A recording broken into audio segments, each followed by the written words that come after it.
దేవునికి ఇంపైన సువాసన అంటే ఏంటి అని అంటే మరి 7 విషయాలు మనము ధ్యానం చేసాం. మొట్టమొదటిది మనము దేవునికి ఇంపైన సువాసన అంటే ఏంటంటే సాక్ష్యము గలవారు ఆయనకు ఇంపైన సువాసన. దేవునికి స్తోత్రం కలుగును గాక. మంచి సాక్ష్యము కలిగిన వారు మన సాక్ష్యము నలుగురికి తెలియచేసి దేవుని సన్నిధికి ఆత్మ నడిపించేవారు, లేదా మన క్యారెక్టర్ విషయంలో మన క్రియలు నడవడిక అన్ని విషయాల్లో కూడా మంచి సాక్ష్యం కలిగిన వారు దేవునికి ఇంపైన సువాసన. అందుకని మన నడక, మన పడక, మన ఆలోచన, మన తలంపు, మన క్రియ, మన కట్టు బొట్టు సమస్తం అన్నీ కూడా ఎలా ఉండాలి? మంచి సాక్ష్యముగా ఉండాలి. సామెతలు 22వ అధ్యాయం 1వ వచనం. రెండవది దేవునికి ఇంపైన సువాసన ఏది అని అంటే, రెండవది ప్రేమ కలిగిన వారు దేవునికి ఇంపైన సువాసన. ఏ ప్రేమ? సహోదర ప్రేమ కలిగి మనము ఉన్నప్పుడు దేవునికి ఇంపైన సువాసనగా మనం ఉంటాం. ఎఫెసీయులకు రాసిన పత్రిక 5వ అధ్యాయము 1వ వచనము 2వ వచనంలో మనము ధ్యానం చేసాం. అదే దేవునికి ఇంపైన సువాసన.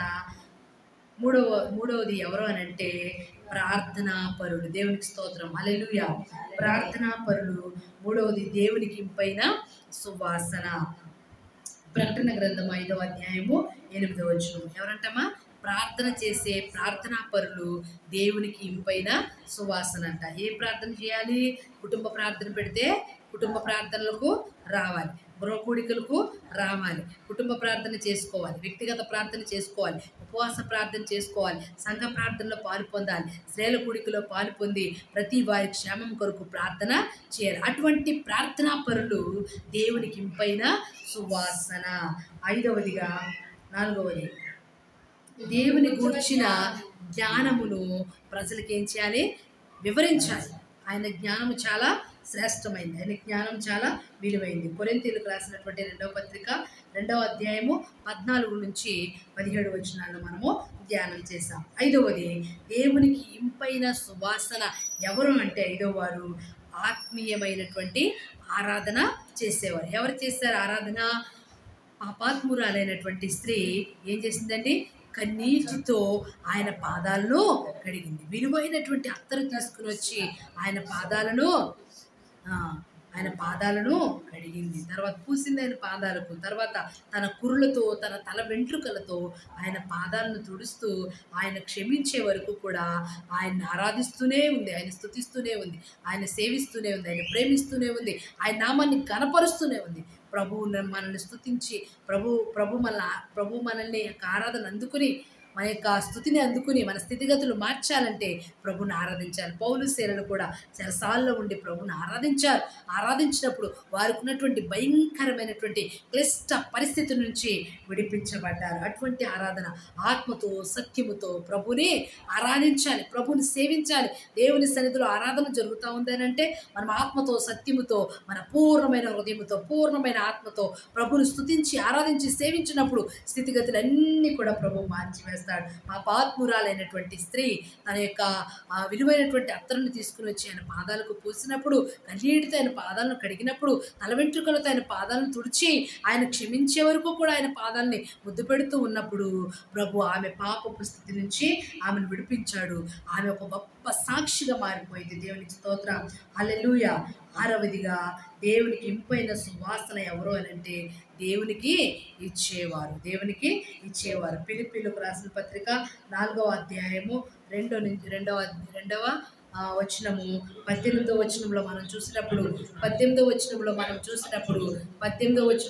చూసినప్పుడు ఇక్కడ ఏమంటున్నాడంటే, దేవుడు ఏమంటున్నాడండి? ఆయనకి ఇచ్చేవారి యొక్క పేర్లు ఎక్కడ ఉంటాయంట? జీవ గ్రంథంలో ఉంటాయి. తర్వాత 18వ వచనంలో ఒక మాట అంటాడు, ఆయనకి ఇవ్వడం ద్వారా ఏమైందంటండి? సువాసన, మనోహరము, ఆయనకు ప్రీతికరము అంటున్నాడు దేవుడు. అందుకని మనము సనగకుండా గొణగకుండా మన హృదయాన్ని దేవునికి ఇవ్వాలి, మన సమయాన్ని దేవునికి ఇవ్వాలి, మన యొక్క అర్పణను కూడా దేవునికి అర్పించినప్పుడు దేవుడు మనల్ని ఆశీర్వదిస్తాడు. ఏడవదిగా దేవునికి ఇంపైనటువంటిది ఏంటి అని అంటే 133వ కీర్తన 1వ వచనంలో ఐక్యత కలిగిన వారు ఐక్యత కలిగిన వారు ఆయనకి ఇంపైనటువంటి సువాసన. ఐక్యత కలిగిన వారు ఆయనకి ఇంపైనటువంటి సువాసన అని ఇక్కడ దేవుడు తెలియజేస్తున్నాడు. ఐక్యత కలిగిన వారు అంటే ఏం చేయాలి? మనము సహోదరులు ఐక్యత కలిగి ఉండాలి. సంఘంలో కల్లోలు పెట్టకూడదు. సంఘంలో ఏం చేయాలమ్మా? ఐక్యతను తీసివేయకూడదు. సాడీలు చెప్పకూడదు వారి మీద వీరి మీద.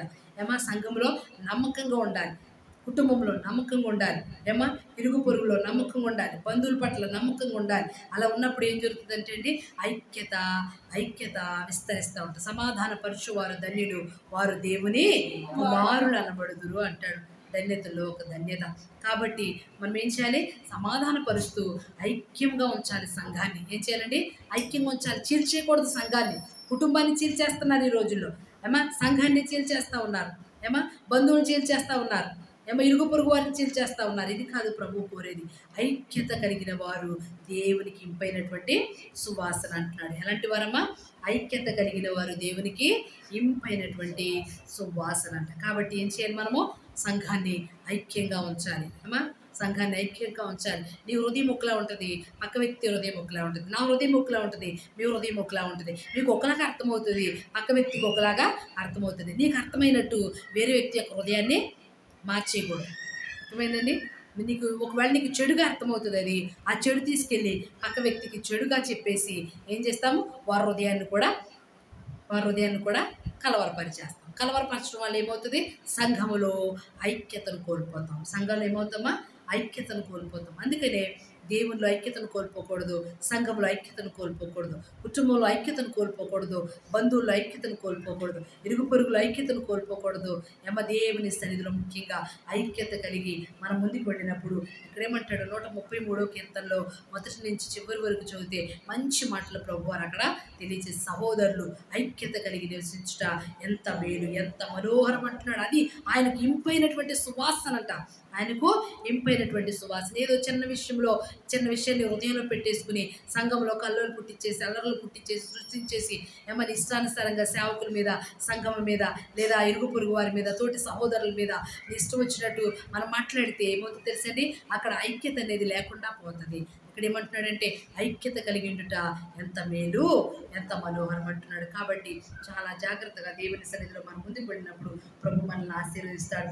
అటువంటిది దేవునికి ఇంపైనటువంటి సువాసన. అటువంటి వారు దేవునికి ఇంపైనటువంటి సువాసన. అటువంటి ప్రార్థనా పరులుగా, అటువంటి సాక్ష్యం కలిగిన వారిగా, అటువంటి ప్రేమను కలిగినటువంటి వారిగా, అటువంటి ప్రార్థనా పరులుగా, అటువంటి దేవుని గురించిన జ్ఞానాన్ని వివరించే వారిగా, అటువంటి దేవుని ఆత్మీయ ఆరాధన చేసేటువంటి వారిగా, దేవునికి ఇచ్చేవారిగా, ఐక్యత కలిగిన వారిగా ఉంటూ, దేవునికి ఇంపైనటువంటి వారిగా ఉంటూ, ఆయన ఇంపైనటువంటి సువాసనను అఘ్రాణించే వారిగా మనం ఉంటూ, ఆయన మన నుంచి అటువంటి ఇంపైనటువంటి సువాసన అగ్రాణించి మన స్థితిగతులన్నీ కూడా మార్చివేసేవారిగా, మన యొక్క ఆశీర్వాదాలు పొందుకునేవారిగా, మన దీవెనలు పొందుకునేవారిగా, మనకు రావాల్సిందంతా కూడా ప్రభు నుంచి మనం రాబట్టుకునేవారిగా మనము బ్రతుకుదాం. అటువంటి కృప దేవుడు మనందరికీ దయచేసి దీవించి బలపరచును గాక. ఆమేన్. హల్లెలూయా.